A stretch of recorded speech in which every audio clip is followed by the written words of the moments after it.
हस्तिनापुर में श्री आदिवीर विद्याश्री अंतर्राष्ट्रीय charitable trust आश्रम में स्थापित विश्व की अनुपम कृति त्रिनेत्रधारी 1008 भगवान श्री आदिनाथ प्रभु के श्री चरणों को समर्पित परम पूज्य श्वेत पिच्छाचार्य समाधिस्थ आचार्य श्री विद्यानंद जी मुनिराज की सुयोग्य शिष्या पूज्य समाधि साधिका नमोकार ध्यानी गणिनी आरिका श्री विद्याश्री माताजी का जन्म सन 1963 में मध्य प्रदेश स्थित विद्वानों की नगरी टीकमगढ़ में हुआ था।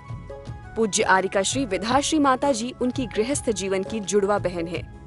पूज्य गुरुमां अपनी उम्र के काफी आगे के पायदानों पर पहुंचने के बाद भी अथक अविरल रूप से कठिन साधना करते हुए मोक्ष मार्ग की ओर प्रशस्त रहीं और उनकी करुणाएं देखते हुए हर किसी को ऐसा प्रतीत होता कि अपने साथ साथ अनेक संसारी जीवों के लिए मोक्ष का मार्ग प्रशस्त करना उनका परम लक्ष्य है। और ये सब हो भी क्यों ना, क्योंकि पूज्य आरिका श्री विद्याश्री जैन जगत की श्रेष्ठ आरिकाओं में से एक थी। तभी तो इनकी धर्म के प्रति निष्ठा और समर्पण को देखकर कालांतर में इन्हें पूज्य राष्ट्र संत आचार्य श्री विद्यानंद जी महाराज ने गणिनी पद से विभूषित किया। उम्र बढ़ने के साथ ही पूज्य आरिका श्री का शरीर शिथिल होने लगा और लगातार स्वास्थ्य में गिरावट होने के फलस्वरूप 8 मई 2021 को अपने नश्वर शरीर का ममत्व त्यागते हुए पूज्य गुरुमां ने जीवन की अंतिम बेला में आधि व्याधि और उपाधि से मुक्त होकर शांत भाव से इस नश्वर जगत का परित्याग कर दिया। दिगंबर जैन आरिका परंपरा की ये उत्कृष्ट परिणीति थी। आपका पार्थिव शरीर भले ही विसर्जित हो गया हो, परंतु आपके ज्ञान और वैराग्य की ज्योति निरंतर प्रकाशित होती रहेगी और आने वाले हर साधक का मार्ग आलोकित करती रहेगी। पूज्य गुरुमां नमोकार ध्यानी गणिनी आरिका श्री विद्याश्री माताजी के श्री चरणों में शत शत नमन, कोटि कोटि वंदन।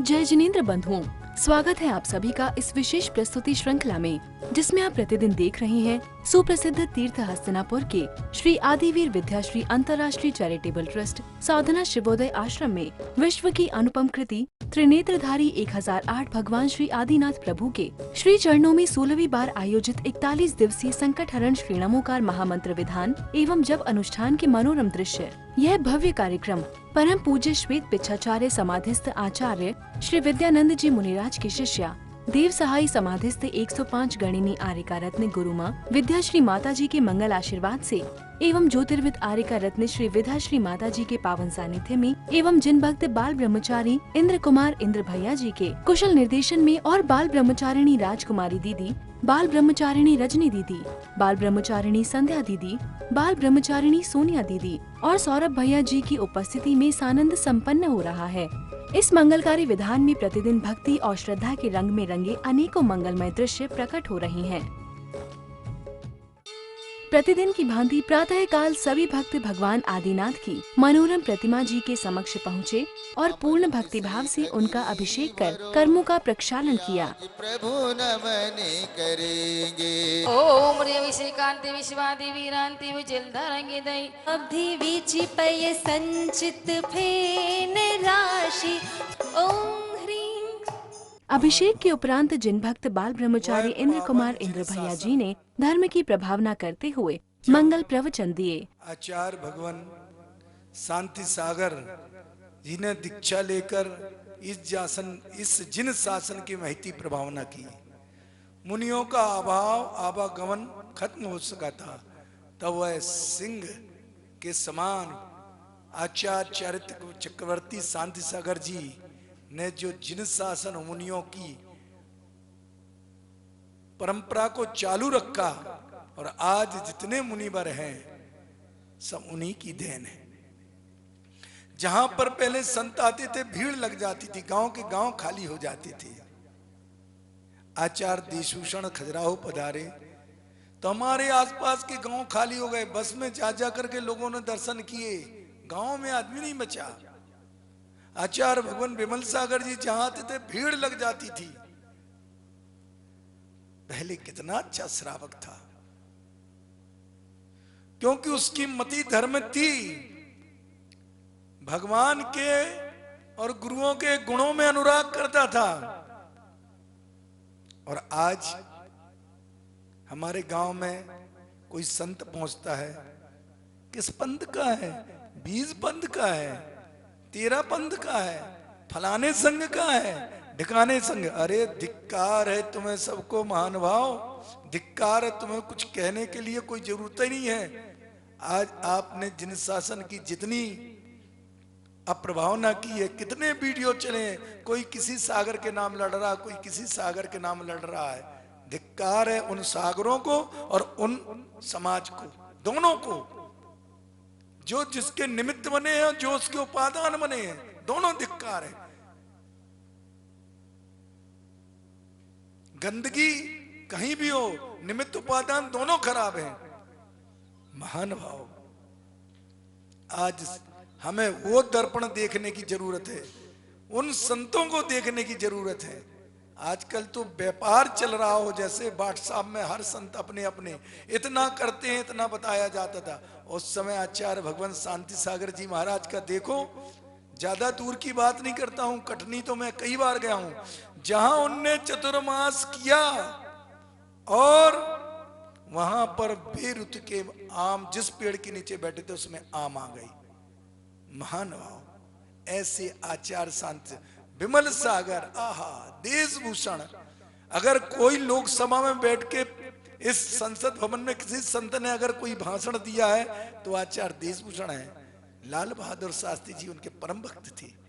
महानुभाव, आज हम कितने दीवाने हो गए अपने आप से, हम नाम के पीछे मरे जा रहे हैं। आज उन संतों को, उन समाज को जागने की जरूरत है जो संत पंथ और भक्तों में बट गए हैं। आओ इस परंपरा को नष्ट करके सच्ची दिगंबर जिन परंपरा, सच्ची आगमपरा को स्थापित करें और देव साज गुरु की सच्ची भक्ति करें। बोलो अहिंसामयी विश्व धर्म की जय। तदुपरांत श्रद्धालु भक्तों ने जल की धारा प्रवाहित कर पूर्ण श्रद्धा भाव से श्री जी की शांति धारा संपन्न की। शांति धारा और पूजन संपन्न होते ही संगीत के साथ सभी भक्तों ने भगवान की मंगल आरती उतारी।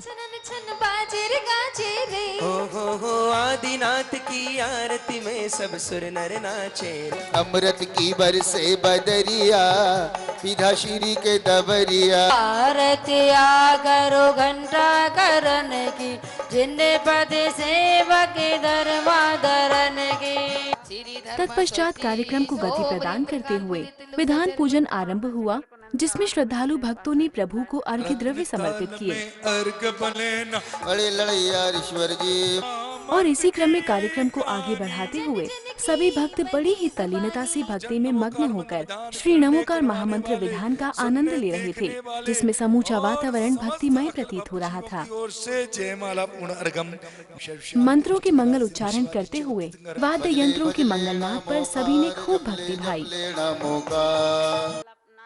समस्त पूजन विधान संपन्न होने के उपरांत पूज्य आर्यका रत्न श्री विधाश्री माता जी ने अपने मंगल उद्बोधन देकर सभी को कृतार्थ किया। अनादि काल से व्यर्थ के निष्प्रयोजन विकल्प कर रहा है, उससे तुझे क्या लाभ, आज तक क्या लाभ हुआ?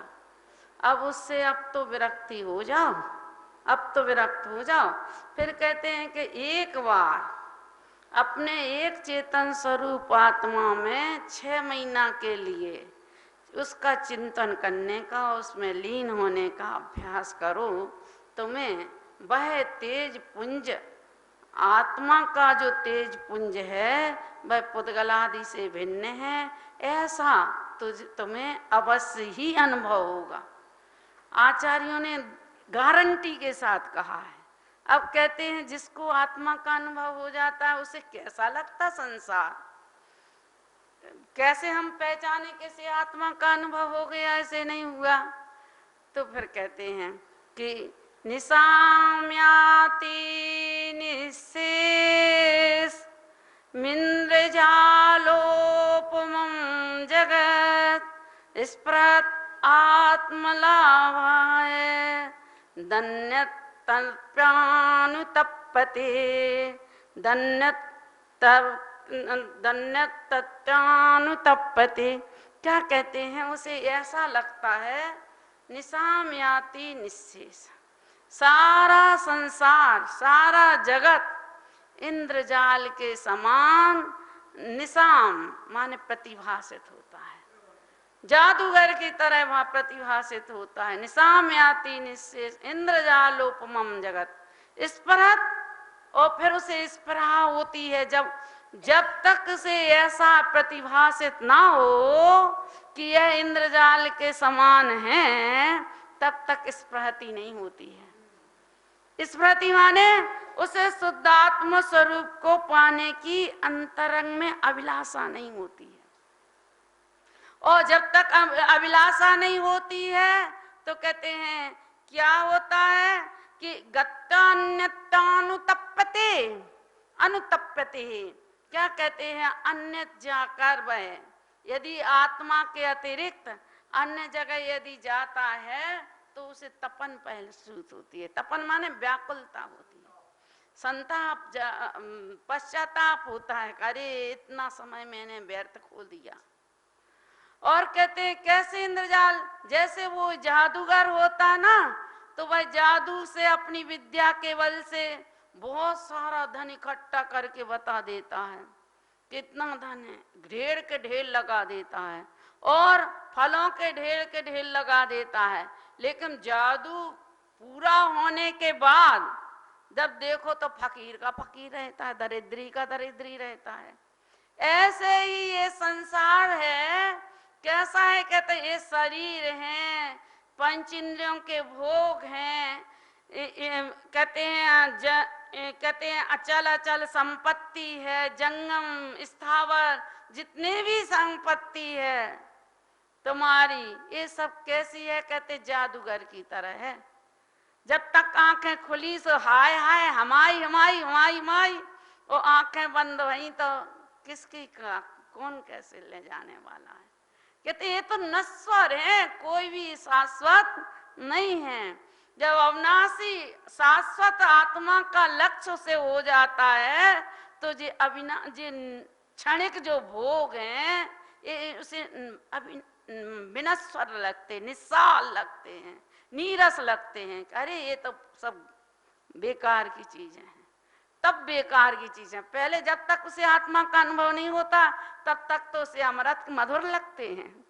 वो कहते जैसे ही आत्मबोध होता है तो वह आत्मबोध होते ही उसे सब संसार जितने भी दिखाई देने वाले जितने भी दृश्यमान पदार्थ हैं सब नश्वर हैं। एक आत्मा ही अविनश्वर है, अविनाशी है। जिसको हम दिन रात लगे जिसकी चाकरी करने, वो भी नहीं साथ देता है तो बाहर के आदमी क्या साथ देंगे, बाहर की संपत्ति क्या साथ देगी, कोई साथ नहीं देने वाला है। एक आत्मा ही अपना साथी है। चिररक्षक धर्म हमारा हो धर्म हमारा चिर साथी। हमारा चिर साथी यदि कोई है तो हमारा जो श्रद्धा है, जो विश्वास है, जो निष्ठा है धर्म के प्रति, वही शाश्वत है।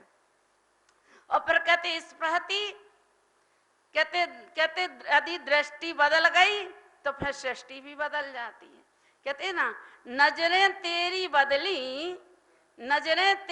बदली तो नजारे बदल जाते हैं, किश्ती ने बदला रुख तो किनारे भी बदल जाते हैं।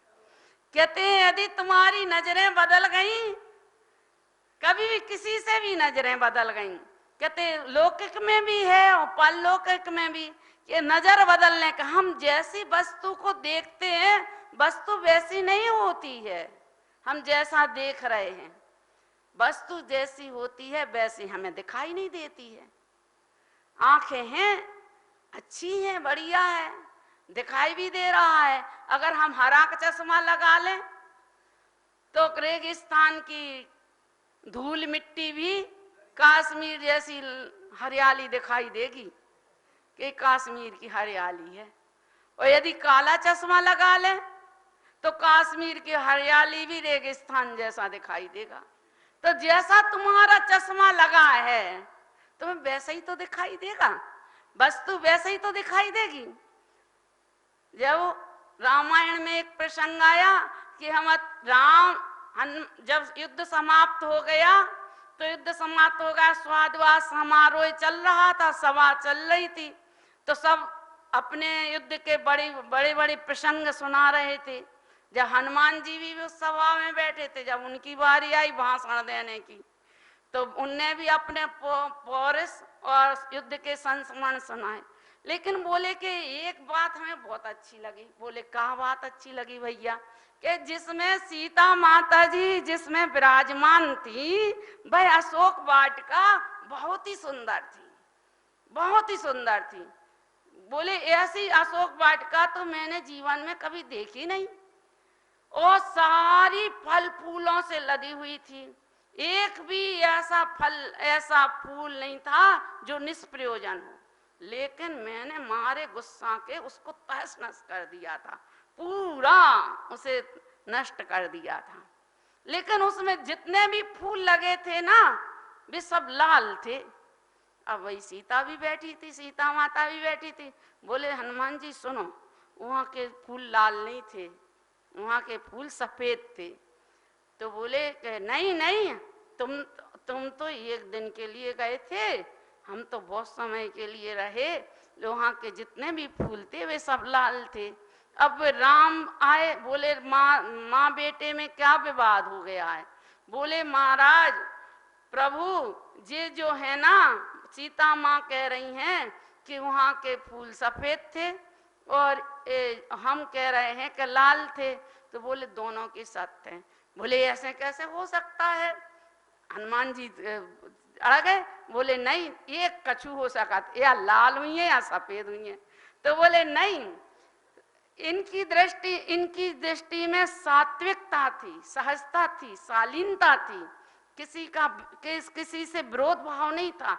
इतना कष्ट सहने के बावजूद भी इनके जीवन में सात्विकता थी, इनके विचारों में सात्विक था, इसलिए इन्हें सफेद दिखाई दे रहे थे। और इनने जब प्रवेश किया उस अशोक वाटिका में, तो उस समय इनको बड़ा क्रोध था, गुस्सा था, और इन्हें गुस्सा के मारे में सारे के सारे फूल लाल दिखाई दे रहे थे, सफेद दिखाई नहीं दे रहे थे। जैसी व्यक्ति की दृष्टि होती है वैसी ही विचारधारा होती है। दर्शकों, आज की इस कड़ी में बस इतना ही। कल इसी समय हम फिर हाजिर होंगे इस श्रृंखला की अगली कड़ी के साथ। अभी समय हो चला है आपसे विदा लेने का। आज्ञा दीजिए। जय जिनेंद्र।